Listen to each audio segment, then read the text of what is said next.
Good day. My name is Ephemeris, and welcome back to Astrology Bonus. I find it very interesting to know that over the course of time and with daily practice, I began to notice that many of the mutual aspects between major planets in our solar system reveal a great deal of information relating to the events taking place in the human world on the planet Earth.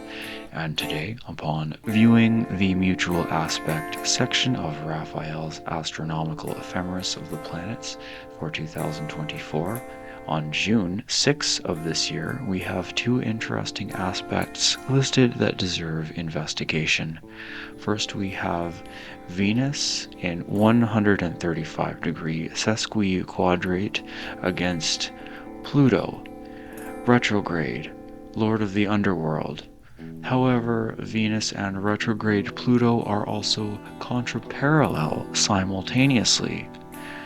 This aspect with a sesquiquadrate combine, and they produce double evil effects. A 135-degree sesquiquadrate may appear as irritation, annoyance, and being triggered. Being triggered involves feeling intense fear, anger, fear of ruin and disaster, fear of danger and damage, as a result of some temporary event. Take a deep breath and count to 10. A sesquiquadrate is similar to a square. A stressful dynamic may exist between retrograde Pluto and Venus, which is often personified as Hades and Persephone in mythology. Hades emerges through the ground and pulls Persephone into hell for the winter months.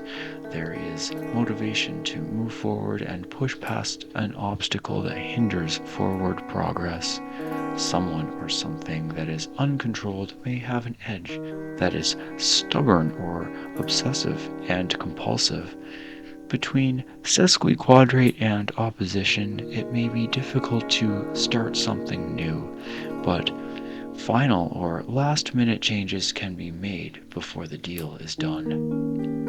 The Venus retrograde Pluto contraparallel compounds the evil of all that is contained in this reading, as does the total occultation of the north and south nodes, which are located at the midheaven and Imum Coli, respectively. This is an additional evil sign which brings much negativity. At this moment, between 8:56 a.m. and 9:15 a.m. on June 6, we can observe a rather noticeable pattern consisting of similar shape, symmetry, and parallelism between Venus, Pluto, the part of fortune, the vertex, and the dragon's head and tail, or the north and south nodes, also known as Rahu and Ketu in some schools of astrology. This is a sketch of the pattern I discovered utilizing an astrology computer software program. A large rectangle and some other aspects jump right off the screen, and therefore I believe this is a moment in the zodiac which could reveal some interesting information. I also believe this chart is radical or valid. According to Rule 3 of Astrological Aphorisms and Considerations, it may be risky for astrologers to read a chart of the heavens when Mars is discovered in the 10th house right off the bat. Also, the moon is in conjunction with the sun, which is arguably one of the worst aspects, leading to great affliction. There are no afflictions more powerful as the moon's combustion. I also noticed the part of fortune is on the ascendant, which often signifies the body and appearance, and is in opposition to the infortune Pluto on the descendant and retrograde, making the part of fortune Pluto opposition even worse. Bad luck. To top it all off, the nodes of the moon are in complete total occultation, which I believe opens some kind of evil spiritual portal. I am beginning to suspect this is a dark side reading. In most respects, I will examine some of the hard aspects and various zodiacal placements to clarify. Venus often represents copper, adornments, articles of clothing, beauty, art, perfume, delightful people, fun, enjoyment, bedrooms, companionship, a man's sweetheart, and possibly computers, brooches, external adornments, and women's apparel. Occupations connected to Venus include gamesters, players, ballad singers, musicians, engravers, seamstresses, and perfumers. Venus is the ruling planet of intercepted Taurus, and this represents Poland and Belarus or White Russia. I have been drawn to the classic epic poem Aeneid by Virgil, the Roman poet, written between 29 BC and 19 BC, and was often used in bibliomancy in the Middle Ages. Chapter 1, line 223.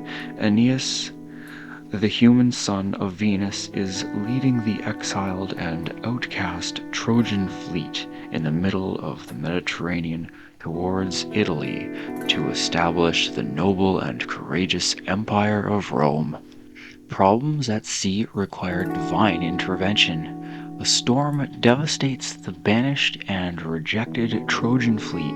Powerful Venus petitions Jupiter on behalf of her son, granting him relative safety and a promise that his descendants will establish the Roman Empire. Venus then appears to her son disguised as a huntress, and she encourages Aeneas to press forward and attend Juno's temple and engage with Queen Dido of Carthage. Essentially, this is a story about a mother who keeps her son out of danger and sets him up on a blind date with a powerful queen. Excellent!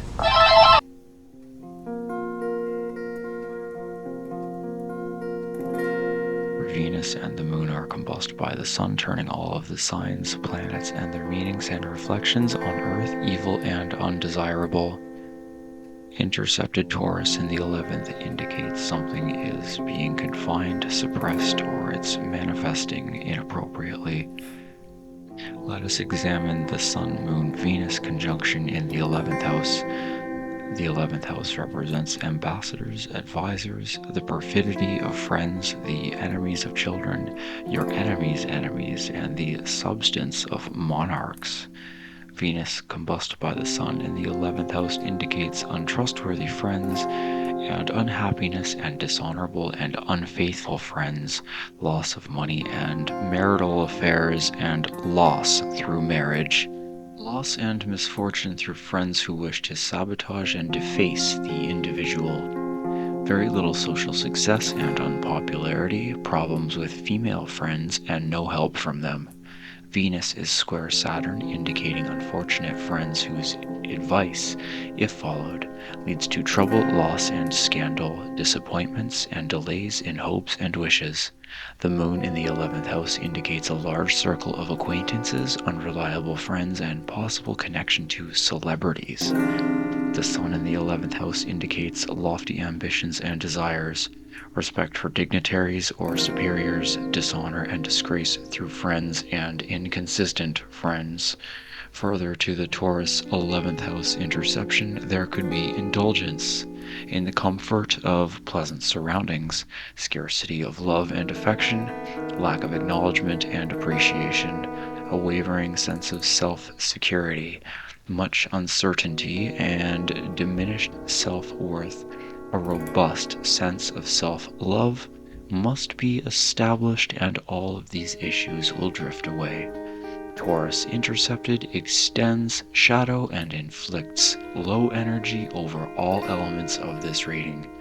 The Sun-Moon-Venus conjunction is opposite the vertex, indicating all of the interpretations and messages derived throughout this reading are controlled by fate, and the actions are out of the control of human hands. But wait, it gets worse. Saturn is also square the vertex. The Sun-Moon-Venus conjunction also form a square with Saturn. This is malefic indeed.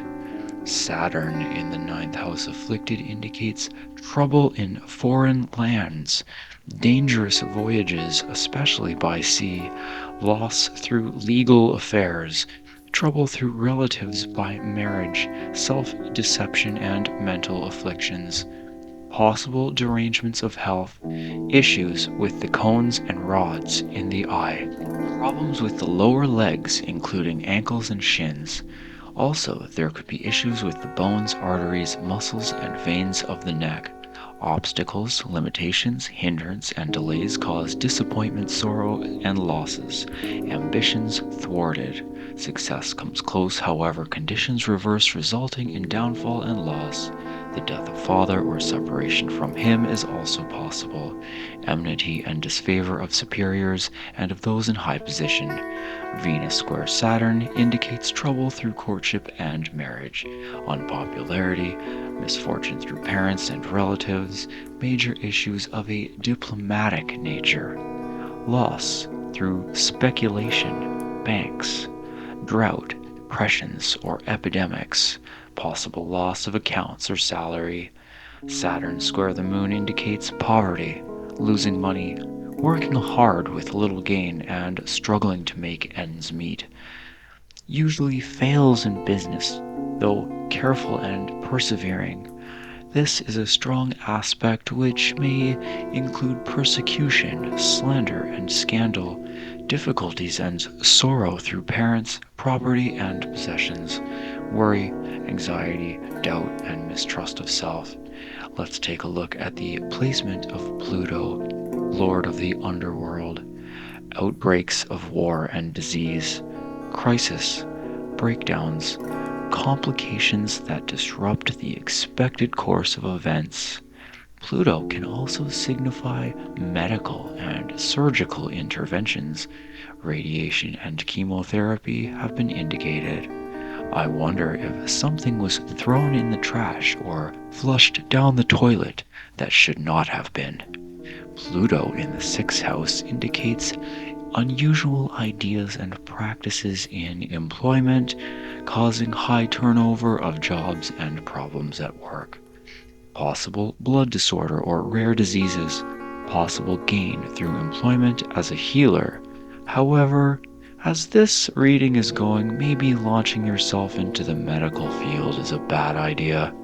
You may be dealing with a person who is overcritical, picky, fussy, and difficult to please. Moon in unfavorable aspect to Pluto indicates emotional trauma, internalizing negative feelings until a violent eruption results.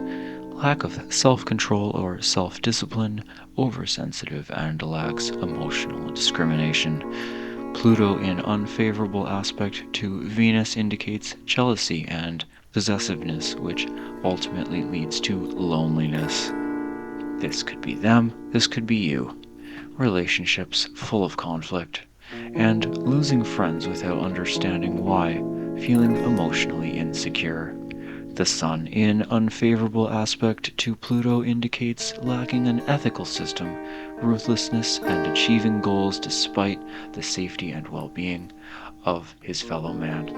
In this chart of the heavens, Pluto is on the descendant and is in opposition to the part of fortune which is on the ascendant in the sign Cancer.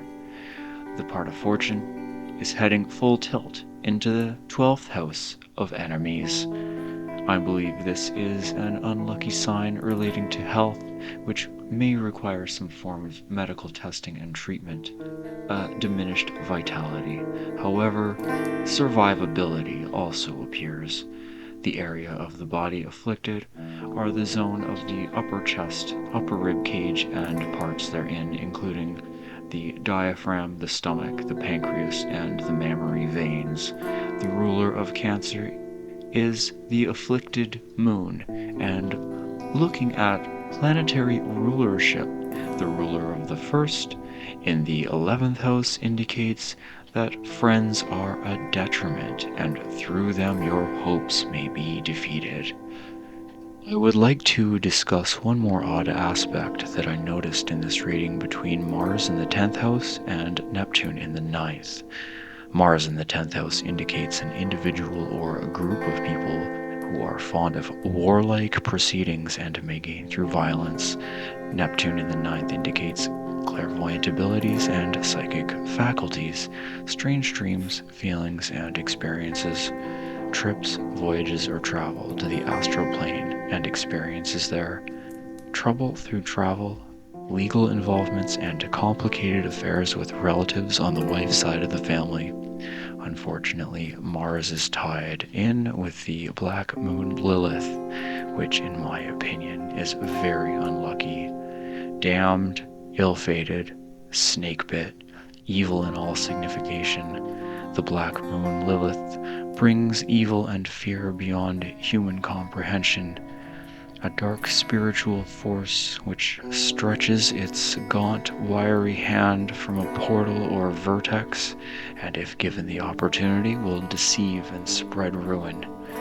Trouble arising from the opposite sex and scandal, vague, indefinite, mysterious, obscure, and secretive, danger and accident by water and liquids, trouble through thieves and acts of nature, trouble through duplicity, imitation, fraud, false accusation, and arrest. Mars in poor aspect to Neptune and the black moon Lilith shows risk and liability of demonic possession. My name is Ephemeris. I hope this reading resonates. Until next time. Trust no one. Trust no one.